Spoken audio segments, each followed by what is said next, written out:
అయితే ఆ దూత భయపడుకుడి, ఇదిగో ప్రజలందరికీ కలుగబోవు మహా సంతోషకరమైన సువర్తమానము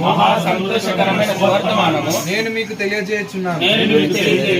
దావీదు పట్టణమందు నేడు రక్షకుడు మీ కొరకు పుట్టి ఉన్నాడు. ఈయన ప్రభువైన క్రీస్తు. దానికి ఇదే మీ కానవాలు. ఒక శిశువు గుడ్డలతో చుట్టబడి ఒక తొట్టిలో వండుకొని ఉండుట మీరు చూచెదరని వారితో చెప్పెను.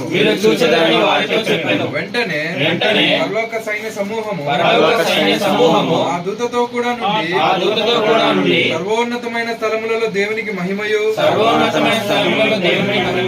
ఆయనకి ఇష్టమైన మనుషులకు భూమి మీద సమాధానమును